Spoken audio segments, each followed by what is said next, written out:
Evening. So welcome everyone.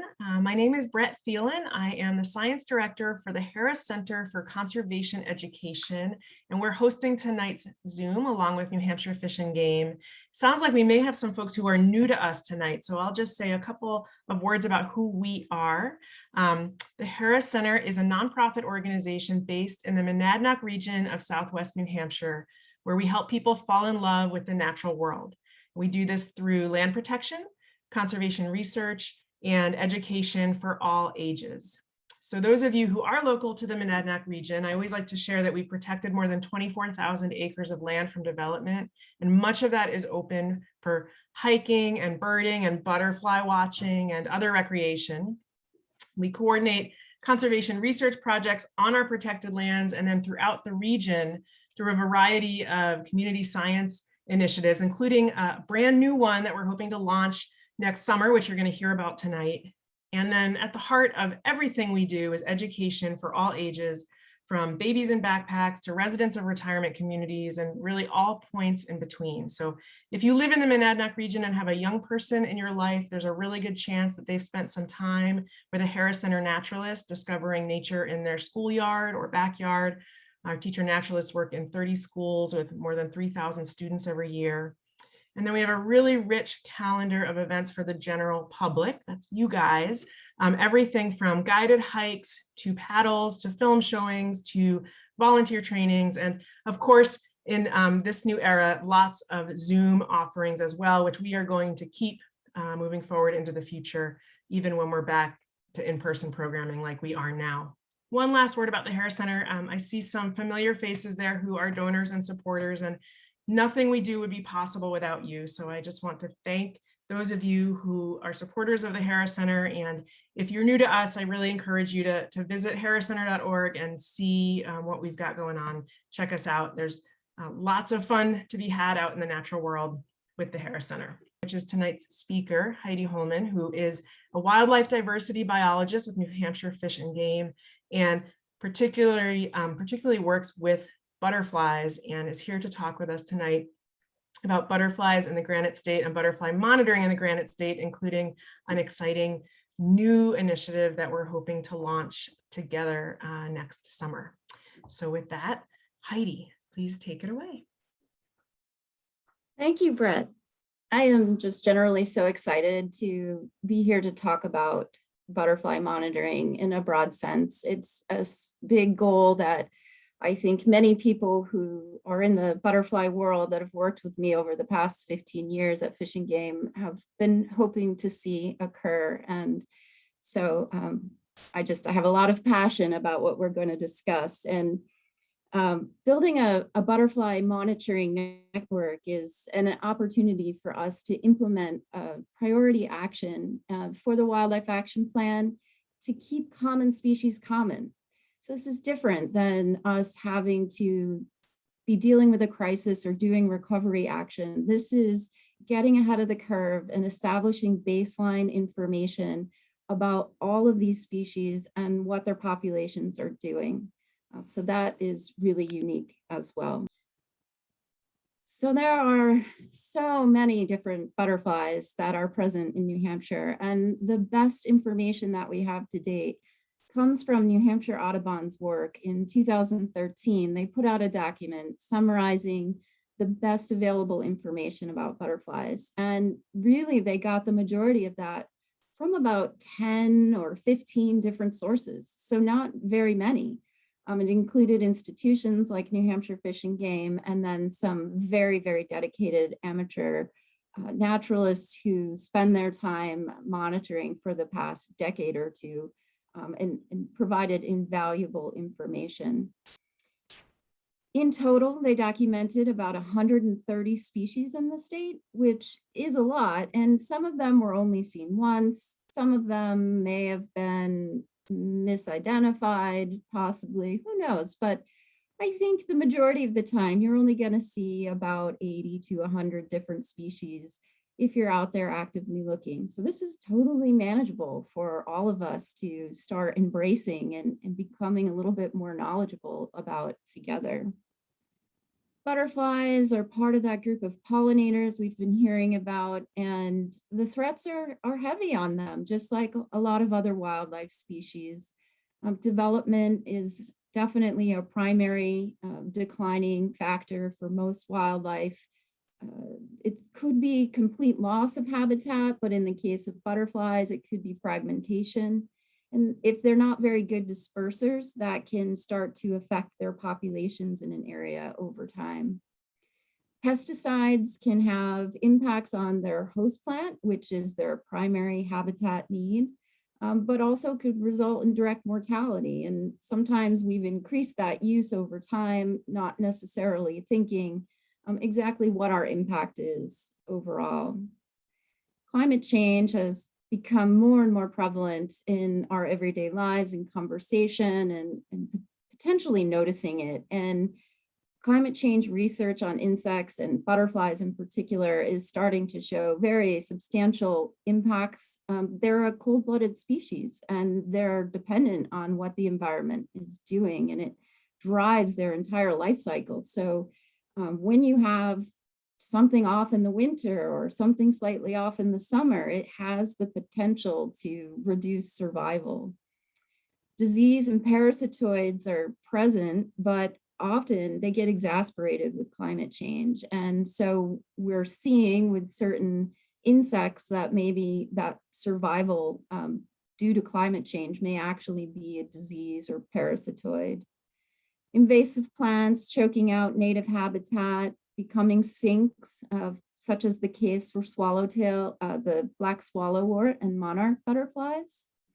That means that the caterpillars will try to develop and grow on that plant, but unfortunately it doesn't provide everything that it needs for its nutrition, and it just doesn't complete its life cycle. I don't know of a lot of other examples, but that is a prime concern. And I think as invasive plants continue to increase in number and amount, that we would have to keep watching for that. Recreation is an issue, but more in really sensitive habitats and for rare species. And then agriculture, here in New Hampshire, it's mostly hay crops. And when we choose to mow and how often we choose to do that. What makes butterflies so unique for us to begin also collecting information on is that the data becomes usable and visible very quickly. They have short life cycles. They live in really small habitat patches. So you can look in many places. It doesn't need to be some really large, intact, pristine area. They live in all kinds of places. So you may have a wetland you like to visit, or there's a grass meadow, or even some woodland edge areas, alpine zones, but there's all kinds of places to look for them, and data will be necessary from there. And then there's a large number of species. So all of these things together can actually give us a snapshot too about the health of habitats and ecosystems in New Hampshire and potentially predicting the impacts to other species. Butterflies are a wonderful, wonderful taxa to do citizen science with. They are now second to birds in the amount of work that's done and the amount of research that's out there. But I think that in a matter of time, butterflies may actually overtake birds in the amount of data out there. And I'm going to put that on note today. But they're everywhere, as we said. There's so many different habitats, and so everyone in the state can participate. Their behavior is just conducive for everyone of all skill levels to actually observe them and to get a good look for identification. They have a lot of bright colors, and so it is easy to distinguish species, at least to a genus level or to a grouping, fairly easily. And again, you can access a lot of these habitats. There's a lot of edge habitat that they like, that people of all abilities could participate. I think what's really important too is that this data is valuable. This data has the capacity to really inform research on things that are difficult for people in my position to monitor alone. The amount of resources that it would take to cover the state regularly in a meaningful way is just not possible. And these are some examples of papers that have come out in the last 10 years since some pretty significant butterfly monitoring networks have begun, showing how it demonstrates changes in community of butterflies due to landscape changes. Also, the number of generations that a butterfly has per year, we think that that's somewhat stable. So some species have one per year, some have two or three, and citizen science data detected that butterflies were having more generations per year. And we'll talk about what that means if you're a little unclear. And then this last study all the way over on the right, the one that talks about phenological responses. So what that means is as climate change is occurring, and that's what this particular paper was looking at, is we expect to see plants blooming earlier. We expect to see certain bird species arriving earlier. And so butterfly species, being cold-blooded and temperature dependent, might start to break their dormancy from overwintering earlier as well. But what this study found was that of 20 common species that were documented over 20 years in Ohio, 8 of them actually had delayed emergences over that period of time. So a completely different response for the species and indicative that there's more to be looked at and understood about impacts to those species.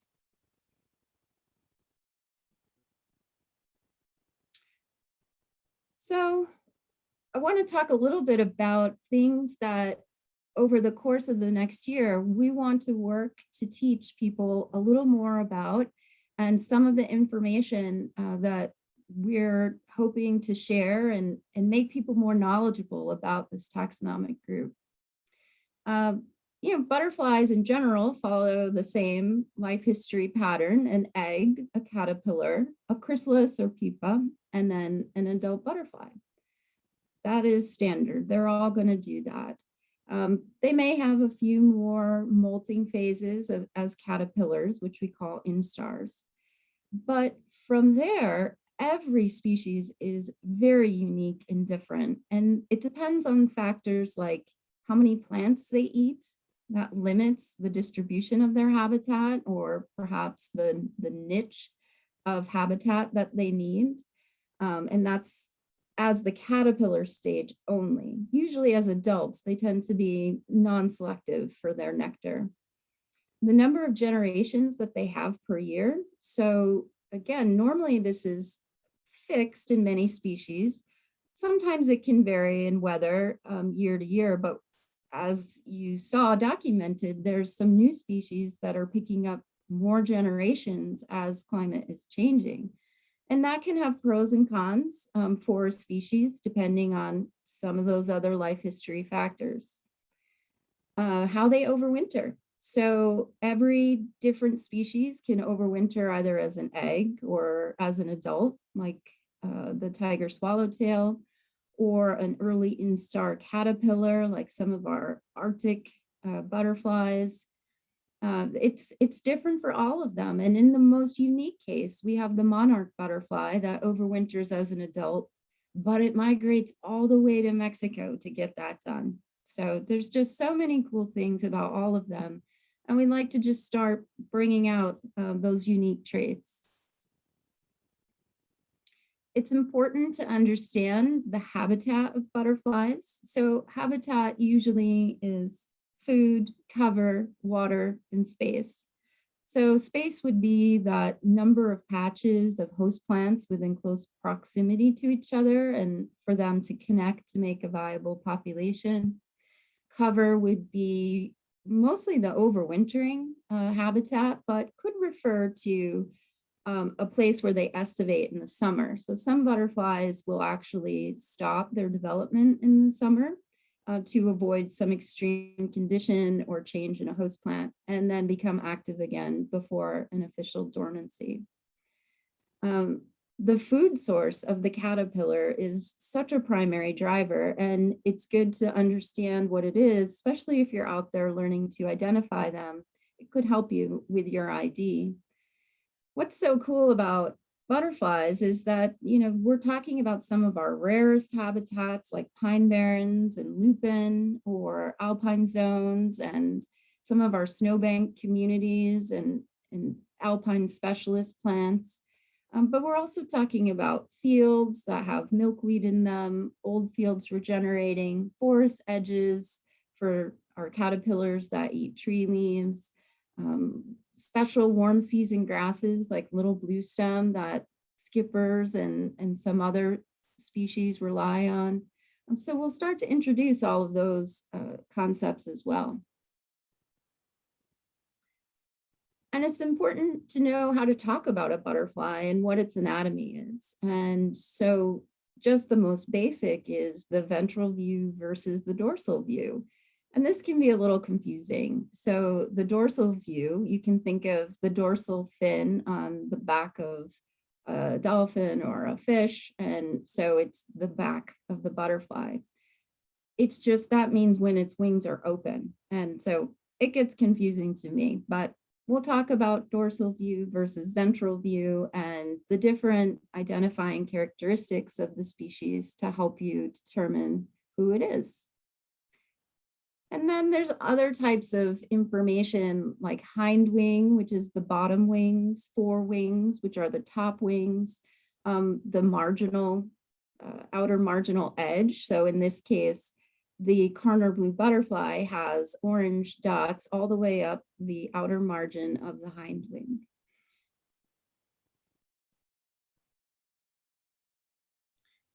So from the Audubon work in 2013, here were the top species that were reported in the state. So my guess is a majority of people know at least one, if not half of these species, and have seen them on a regular basis in their yard or when they're out for a walk in a natural area. So again, these are the ones that were reported most frequently. Some of them 10, 20, 30 times more than some of those species that were more uncommon. And I just put that out there that it just to make it a little less intimidating. This particular butterfly here is called the common ringlet, and they have several generations throughout the summer. So you might see them flying pretty regularly. And that could be why there were such a large number of them reported as well. So I wanted to look at a few of the families of butterflies, groupings of butterflies, just to give you an idea of who's out there and the diversity of them. Swallowtails are some of the largest butterflies, and they are very common across the state. The tiger swallowtail is. You'll see them in June and early July in lots of places. They eat black cherry trees, so they're pretty ubiquitous across the state. There are the eastern tiger swallowtails that people, I think, were referring to them as a while ago, and that's science. They've determined there's a different name, but we'll look at where those species ranges are. Swallowtails are black, and they have that really distinct tail sticking out on the end, which makes them just really fun to identify. Whites and sulphurs are sort of the unsung butterflies. They almost look like moths maybe to people, especially the whites, like the cabbage white here. They can be around your vegetable garden. They do eat on cruciferous vegetation. So that could be, why you think they're a moth or a pest or something. But there's a couple whites, a couple sulphurs and whites that we have. The clouded sulphur in particular flies pretty late into the year. We were seeing them even about a week ago. So that makes them kind of fun and interesting because things are getting quiet out there. But these are really, they look kind of bland, but then when you get them up close, they're very beautiful. And there's several species to learn. Blue butterflies are closely related with coppers and hairstreaks. They're called the gossamer wings. There's a few others that are in there, but we'll clump them as mostly blue, sometimes gray species. And you can see that there's quite a variety that exists here in New Hampshire. The eastern tail blue is the smallest butterfly that we have, and it has several generations throughout the year. The American copper was one of those really predominant reported species in the Audubon report. They have multiple generations and a very distinct coloring with that bright orange on their forewing. Silvery blues don't have any orange at all. And so that's how you can distinguish who they are. And then of course, our Karner blue has the most orange spots along the edge of their wing. There's a few other species, as I mentioned, that over time we would be able to cover through our training to offer you the widest breadth of knowledge. What's super cool about these particular butterflies too, is they tend to have an association with ants, which makes it unique. In the case of the Karner blue butterfly, the ants tend the caterpillars when they're feeding out in the open. And in exchange for that, they receive this honey sugary solution that allows the ants to grow and get extra nutrients and things. So it's a win-win. And while they're doing it, they're protecting them from parasitoids, wasps, etc., that might want to lay their eggs in the caterpillar and take over their body as a host.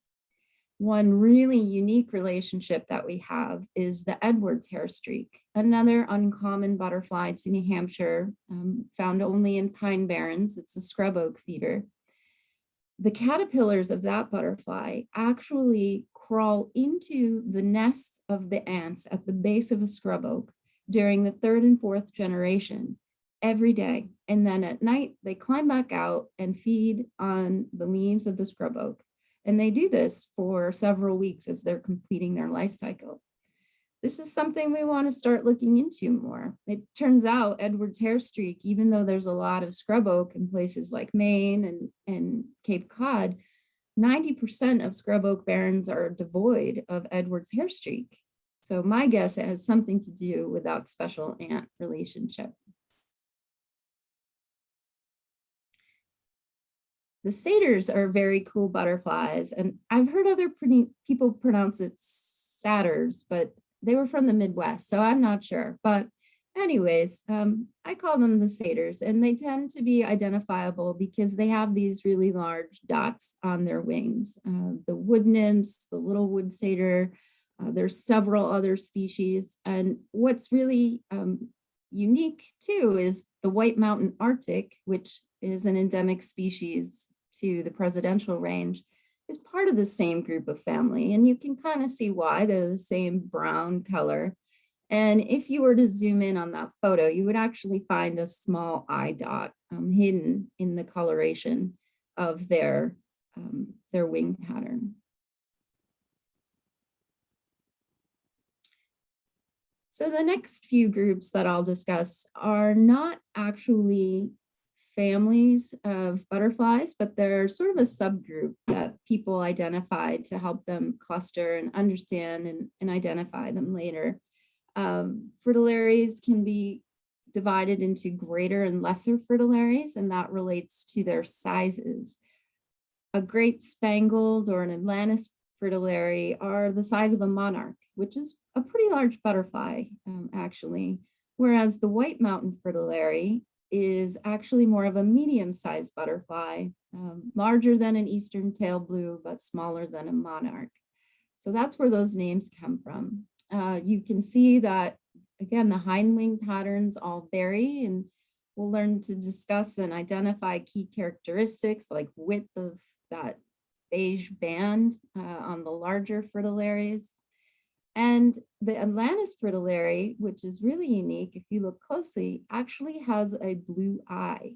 This is just kind of unique for all butterfly ID, as far as I know, that no one else is referenced by their eye color, and I don't understand the purpose of it, but it's just something unique. And if you see an Atlantis fritillary, you'll see that blue eye, and that was one of the top common species in that report from 2013. The skippers are the butterflies that scare people and make them think that they have no business identifying butterflies at all. And this is just something we'll all have to overcome together. Skippers are challenging in the fact that they are dark in color and they have very fine detail in the case of the spread wing skippers.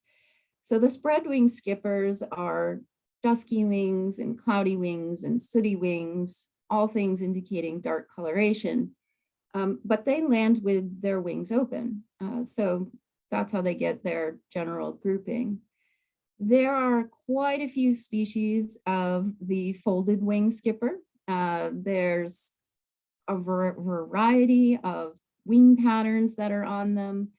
This is a silver spotted skipper, which is actually kind of easy to identify, but they're called the folded wing because when they land, they put their wings together. They tend to be very erratic in their flights and just challenging to see. But I think over time we'll get better together and hopefully collect appropriate data for the state of New Hampshire. So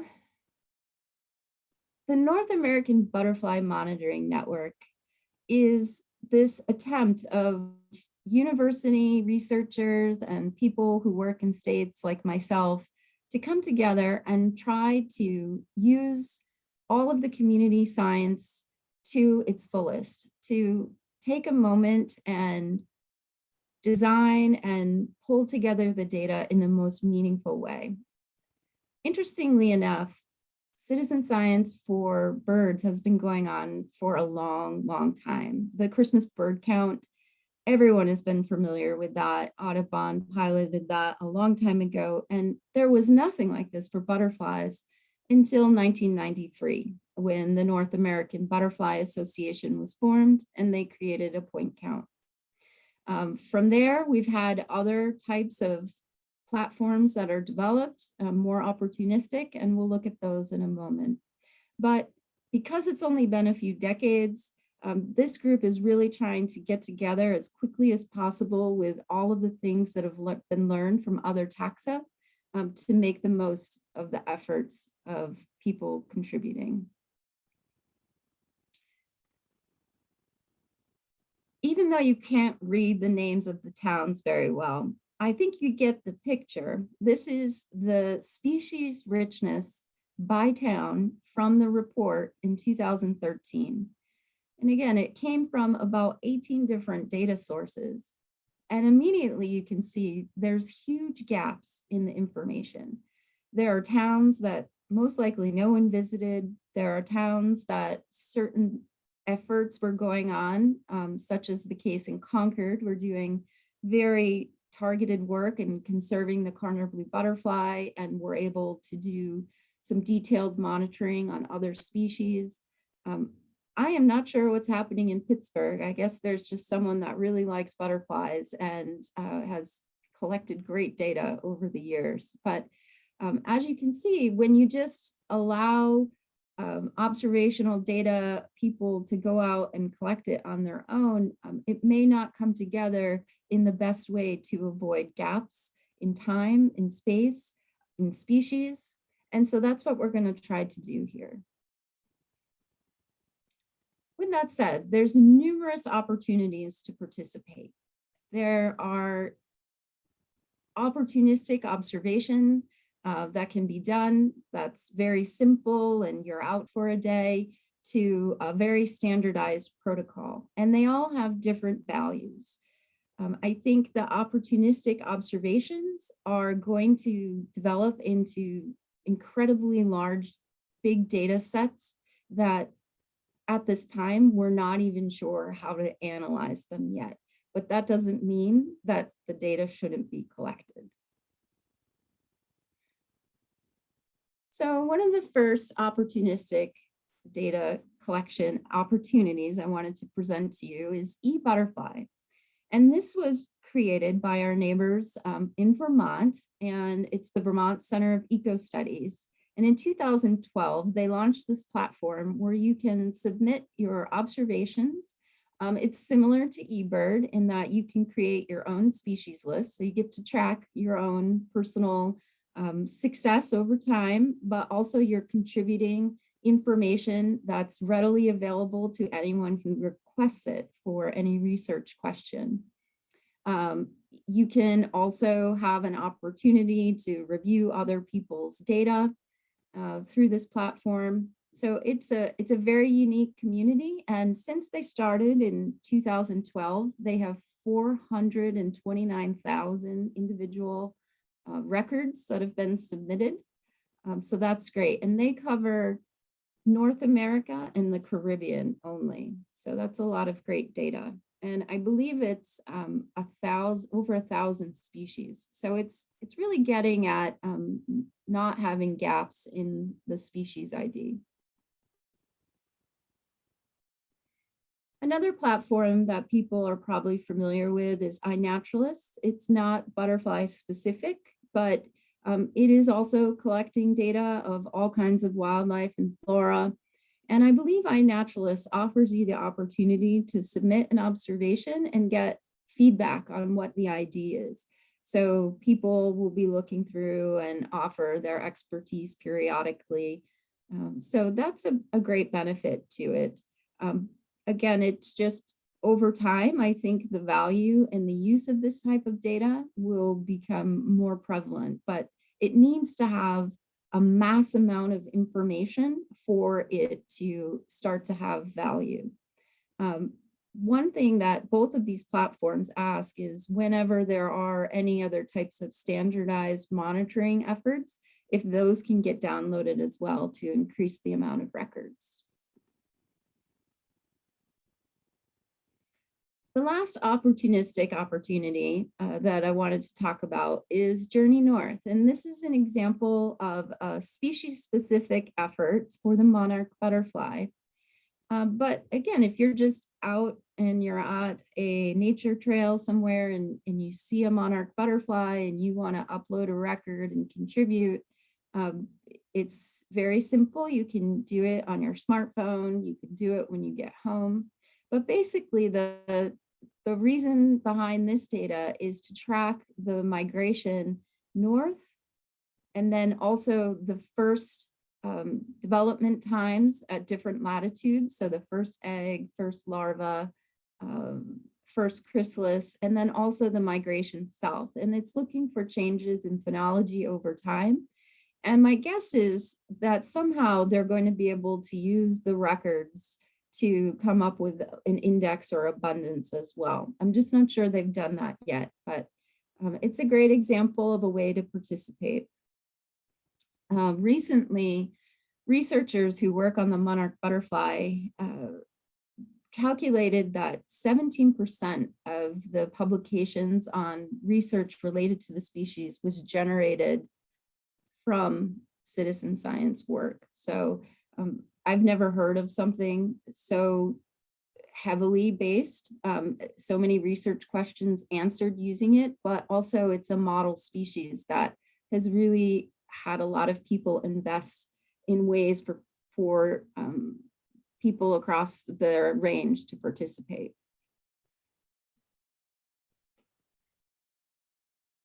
Moving ahead out of the opportunistic data collection. So this is if you're committed and interested in really digging in and taking some direction and following some protocols. In the standardization of protocols, but also conditions of when things occur, allow for us to start removing some of those gaps in the data and making that data more useful.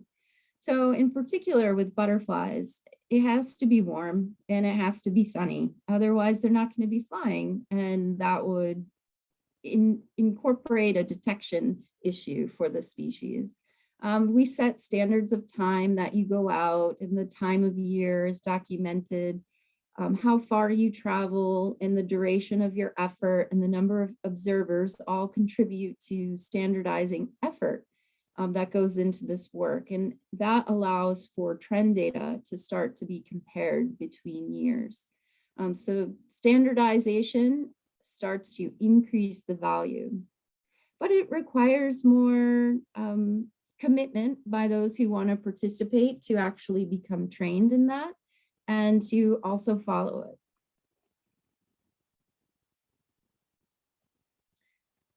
So the North American Butterfly Association point counts, and that's what our goal is going to be to start implementing in New Hampshire first.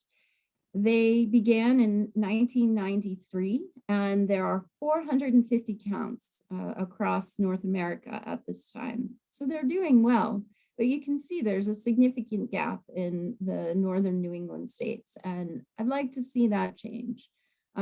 By following this national protocol, it allows our data to be used by other states who may also have this data. It allows researchers who are looking at specific species across their range to use the data. It just creates a lot of opportunity for those that request the information. As we continue on to types of ways that you can participate in butterfly monitoring, I just wanted to tell you a few other species-specific ones for Monarch in case you're interested.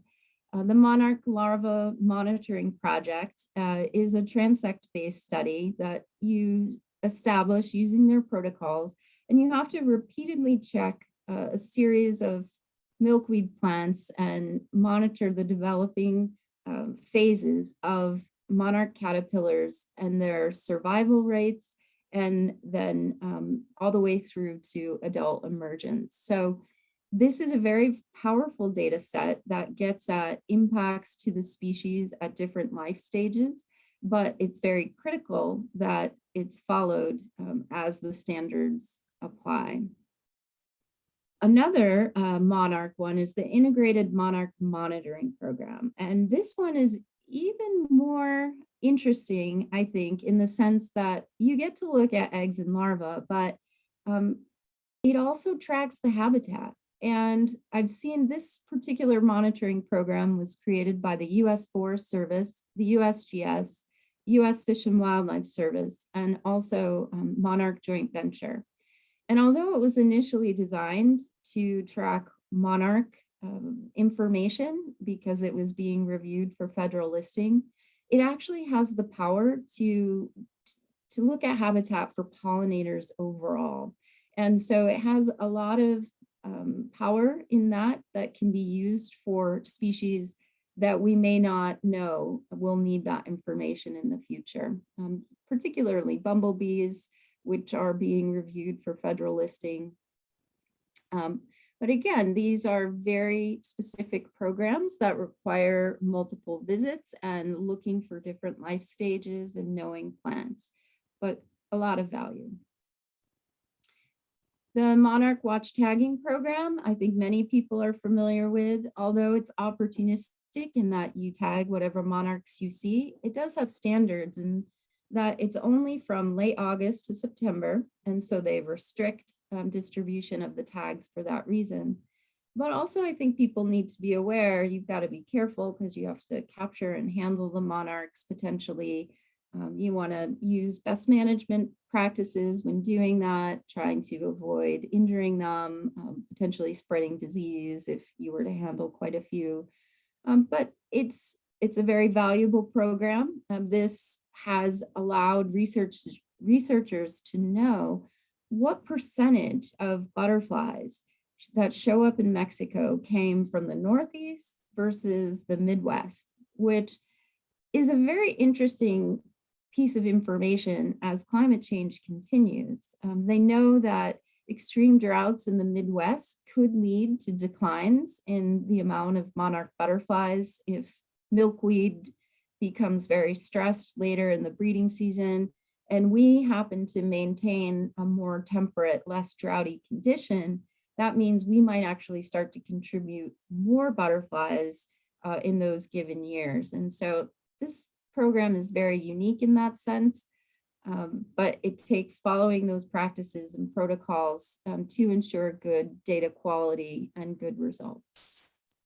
The last monitoring network program that I wanted to discuss is the Illinois program, which is held as the gold star for all of the participants in the North American monitoring network. And Illinois, Ohio, Florida, a few other states have gone to a model that's very similar, like the country of the UK uses jointly.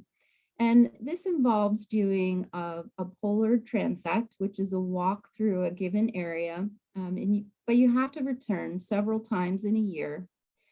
And it's limited to only 2 people at a time because they want you to really be focused on collecting the best quality data. They prefer you don't take photos when you're doing it. And you need to submit your data in a timely manner so that everything gets processed. The locations are all on public lands. They're selected or provided to you once you ask to participate. I think that this is a standard that maybe in the future we could look at, but it has the most power in what it can offer for short-term research questions because of its standardized. So given all of those different models and different ways to participate, I want to just reaffirm that all levels of participation have value, and that our goal as establishing a butterfly monitoring network is to increase the amount of data, to increase the amount of engagement and awareness about these species, and to do our best to make good conservation decisions with that data in the future. And so the vision of what we're talking about tonight is to provide training to hundreds of people in New Hampshire over the next few years. In-depth training on species identification, training on how to conduct various types of monitoring protocols. We want to work to develop 6 NABA point counts in the state. So luckily, we have one that's been established for about 15 years. It came from a group of people up in the Baker River area with the assistance of someone from the Smithsonian Institute vacationing here from DC. And they've been able to continue annually to collect their data. And so we're looking to establish at least 5 more across the state to give us a good distribution of standardized data. In addition, again, I think that all the opportunistic data has value.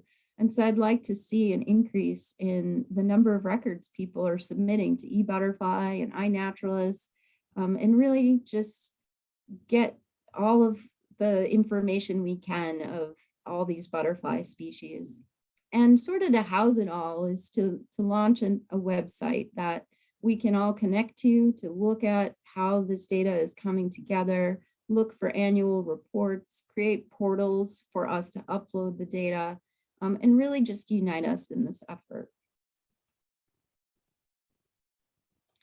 So we want you to join us in 2022. We're going to start launching this butterfly monitoring network. And so the SuperSanctuary Butterfly Club is going to be the pilot program for this year. And it's going to be a series of Zoom sessions, 1 hour, once a month, that you get to sit and chat with people about butterfly identification. It will have a group leader that will create a very open environment that people can discuss species ID and really hone their skills and have fun.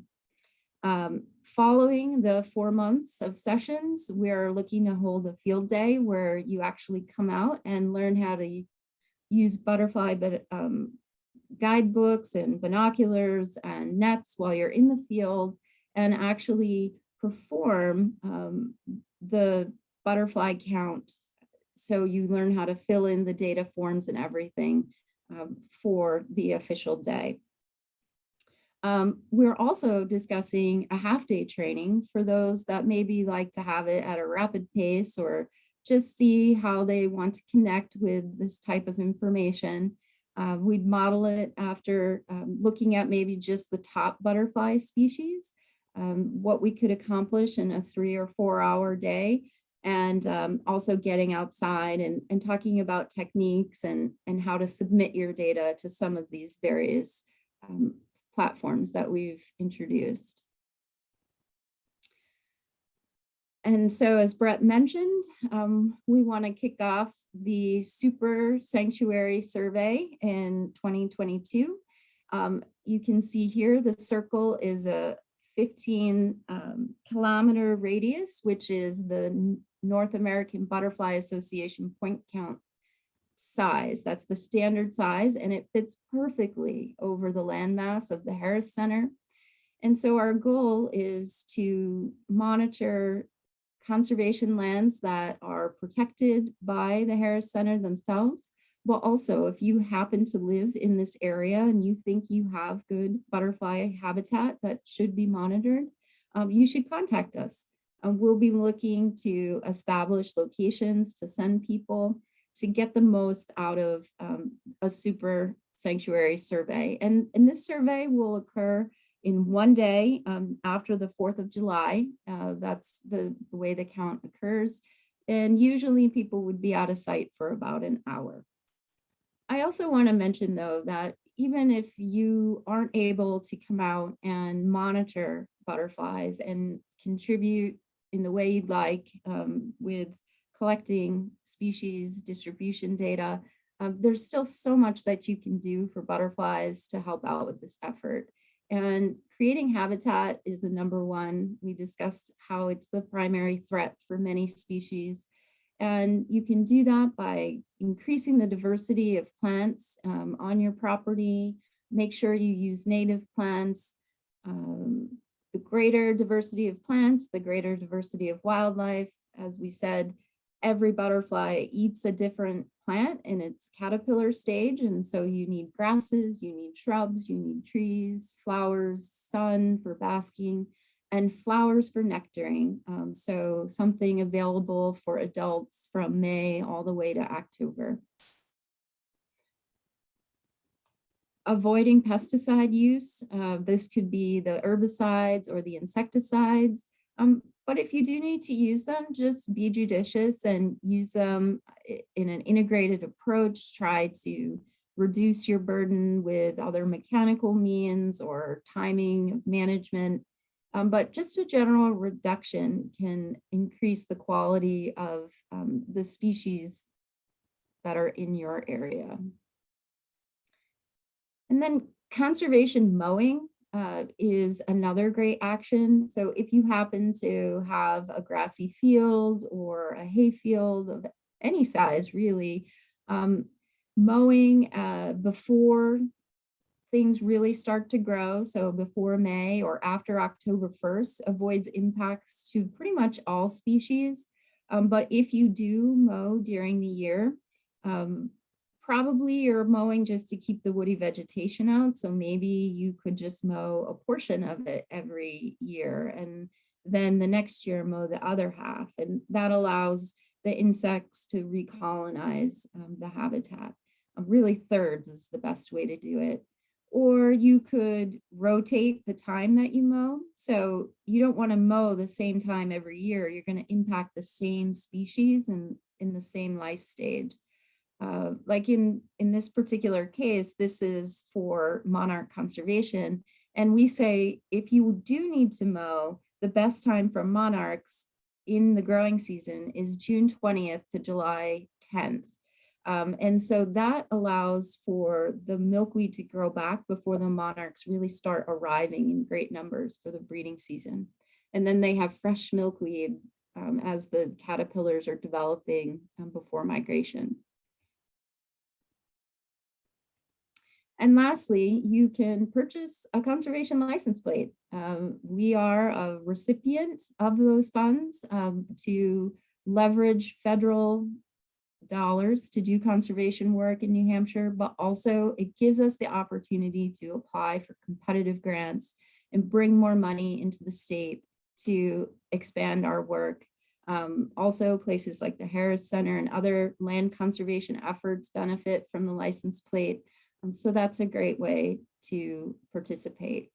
And I just wanted to thank Amy Heistrom, who I'm sure you will hear about over the next few years. She created many of the pilot training modules that we will be using to kick off this effort. Mark Ellingwood has also contributed greatly with photos, and he will be helping to bring this to a broader audience. And of course, the Harris Center, our pilot project partner. Thank you. All right, thank you so much, Heidi. That was wonderful. I've got a whole page full of detailed notes that I can't wait to revisit. For those of you who want to join the inaugural SuperSanctuary Butterfly Club, we are working out the details. We've got dates set, but not able to register just yet, but we will be posting that at harriscenter.org probably within a month or two. And so we'll send an email out to everyone who's registered for this to let you know when that is ready to sign up. And we're really grateful to Fish and Game and excited about this new effort, and grateful to them for bringing it to us and to our community. So we do have a few questions that folks have asked, and we do have about 5 minutes left for those. So I'm gonna ask as many as we can. One question is, what books, this is like a big question. There's been lots of discussion about this already behind the scenes. What books for identifying butterfly species would you recommend? So a big favorite has been Butterflies Through Binoculars by Jeffrey Glassberg. He's actually the founder of the North American Butterfly Association. But he also wrote the Swift series, which is a butterfly identification guide. Also, there are the Kaufman Guide series, which are more traditional plate book. But those are the three I see the most these days. Great. One question about the Illinois survey was wondering why they prohibit taking photos, or why they don't focus on taking photos during that survey. That comes down to what the objective is. And so they're trying to standardize the time that people are taking to cover a distance, and that they're really focused on observing all the butterflies as they're walking that transect.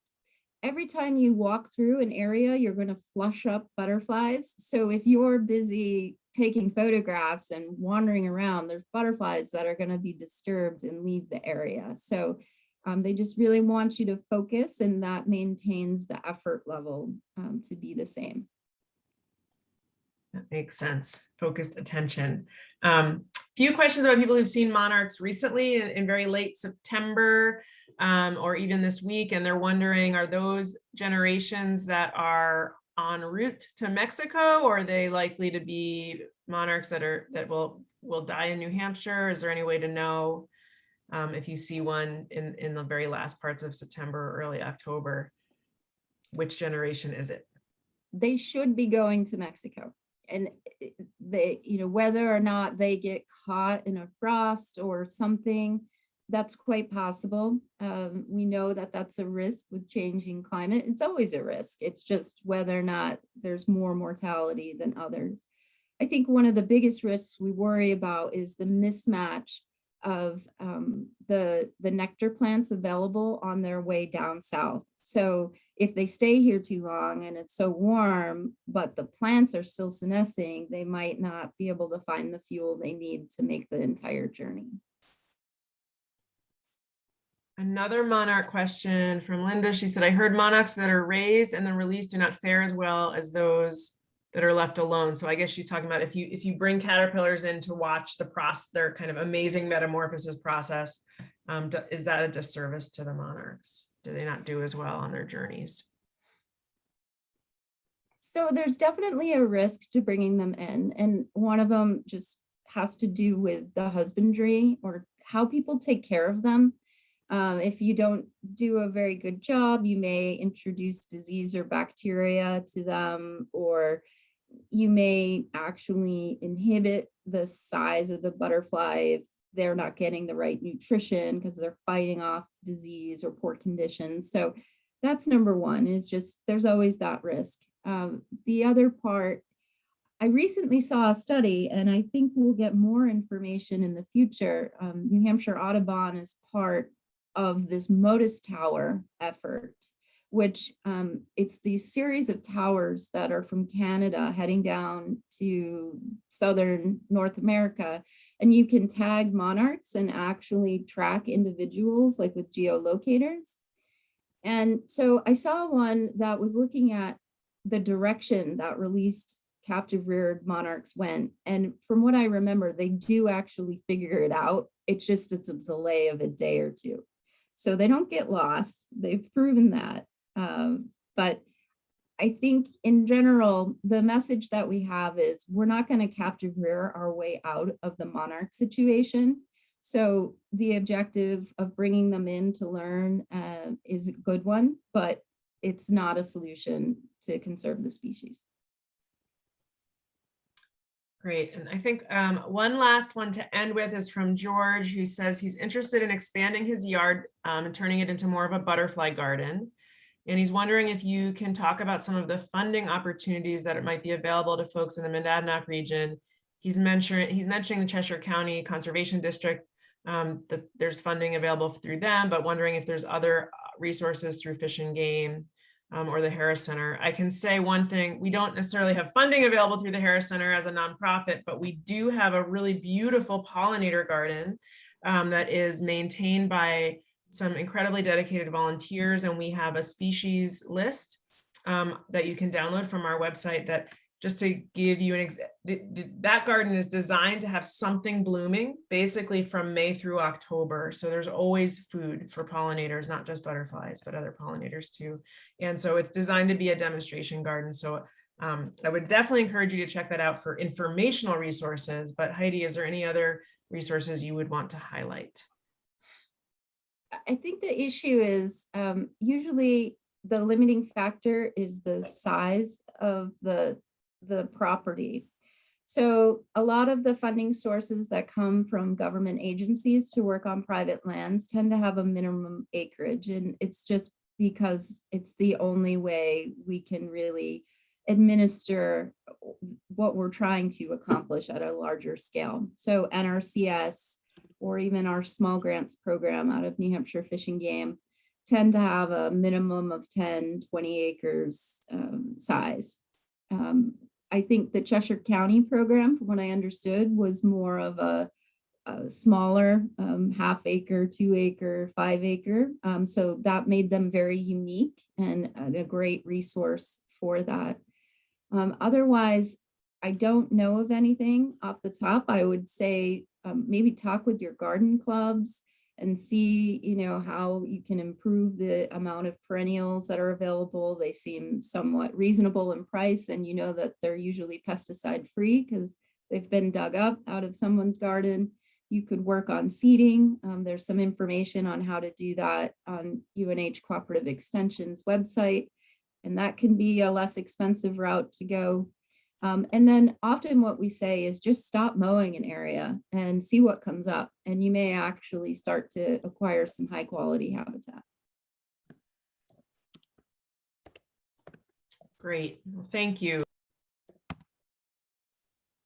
We're at time, so I am going to, I think we've answered almost all the questions. So I just want to thank Heidi again for bringing this presentation and project to us, and thank everyone for joining us. And we hope to see all of you for some butterfly learning and butterfly community science in 2022. So thanks all, and to be continued.